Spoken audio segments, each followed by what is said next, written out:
कानों में रस घोलती आवाज की मालिक बुलबुले हिंद सबको उदास कर गईं। भारत की सबसे बड़ी गुलकारा लता मंगेशकर 92 बरस की उम्र में चल बसी। कोरोना में मुब्तला हुई, नमूनिया हुआ, 1 माह अस्पताल में जेर इलाज रहीं। भारत में 2 रोज़ा कौमी शोक का ऐलान। लता मंगेशकर की आखिरी रसूमात सरकारी एजाज़ के साथ अदा की जाएंगी। भारतीय वज़ीर आज़म नरेंद्र मोदी का भी लता की आखिरी रसूमात में शिरकत करने का ऐलान।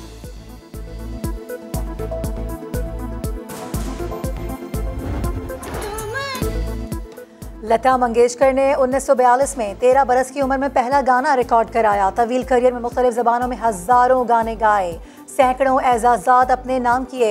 भारतीय हुकूमत ने दादा साहेब फाल्के अवार्ड से नवाजा।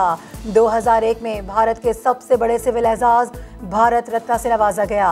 उनके शाहकार गाने दहाइयों बाद भी ज़हनो दिल में नक्श हैं। मौसीकी की सबसे बड़ी आवाज़ हिंदुस्तान और पाकिस्तान की वो दोनों ही की तरफ से चली गई है ना, क्योंकि ये तो मुश्तरका आवाज़ है, आर्ट की आवाज़ है, मौसीकी की आवाज़ है और एक सदी पूरी सुनते रहे। मौसीकी की सबसे बड़ी आवाज़ खामोश हो गई, इसका सदमा सबको है। मारूफ शायर और गीत निगार गुलजार की समा से गुफ्तगू। कहा लता बहुत बड़ी शख्सियत थी, उनकी शख्सियत में इंकिसारी सबके दिल जीत लेती थी। अनवर मकसूद कहते हैं लता जी की आवाज़ में शराफत थी, लगता था हर गाना मंदिर में बैठकर गा रही हों। लता जी की आवाज़ में एक बड़ी शराफत थी, वो हर गाना ऐसा लगता था कि मंदिर में बैठ के गा रही। और जहाँ क्लासिकल, चाहे बहार हो, चाहे जयवंती हो, चाहे गौन मल्हार हो, चाहे कमाल हो, वो ऐसा गाती थी कि जैसे 3 मिनट के अंदर जो आम क्लासिकल सिंगर हैं वो 1 घंटे या 1.5 घंटे में एक रात को ख़त्म करते हैं, तो 3 मिनट में 78 के रिकॉर्ड में उस रात को ख़त्म करते हैं। उस्ताद सलामत अली खान साहब मुझसे उन्होंने शेयर किया कि लता मंगेशकर और उनके दरमियान मोहब्बत थी, इश्क था और दोनों उस्ताद सलामत खान और लता मंगेशकर साहिबा शादी करना चाहते थे।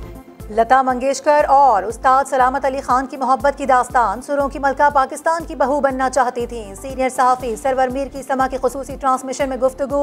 इंकशाफ किया कि उस्ताद सलामत अली खान ने उन्हें बताया था पाक भारत सियासी मामला दोनों की मोहब्बत के बीच आएंगे।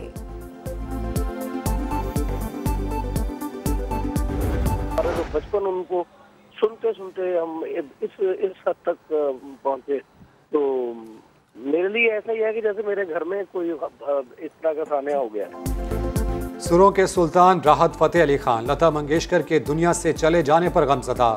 समा से गुफ्तगू में कहा वो बड़ी गुलकारा ही नहीं बड़ी इंसान भी थी। उनके गाने सुन सुन कर बड़े हुए, उनसे मिलने की ख्वाहिश ही रह गई। गुलकार करम अब्बास ने लता की याद में उनका गाना गुनगुनाया।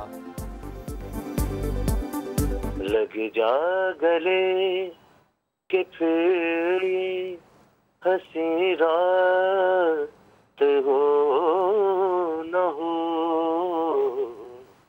शायद फिर से जन्म मुलाकात हो न हो। लता के जाने पर खेलों की दुनिया भी उदास। रमीज राजा ने कहा किशोर कुमार और लता की मौत ने मुझे मौसीकी से महरूम कर दिया है। वकार यूनुस ने कहा लता जैसा कोई पैदा नहीं हो सकता। बाबर आजम ने कहा मौसीकी के सुनहरी दौर का इख्तिताम हो गया। विराट कोहली ने ट्वीट किया बेहतरीन मौसीकी और यादों का शुक्रिया। पाकिस्तानी सियासतदानों का भी लता के इंतकाल पर इजहार अफसोस। शहबाज शरीफ ने कहा लता के गाने सुनते हुए बड़े हुए, उनके गाने हमारी यादों का हिस्सा रहेंगे। फवाद चौधरी ने लिखा लता मंगेशकर का इंतकाल मौसीकी के एक अहद का खात्मा है।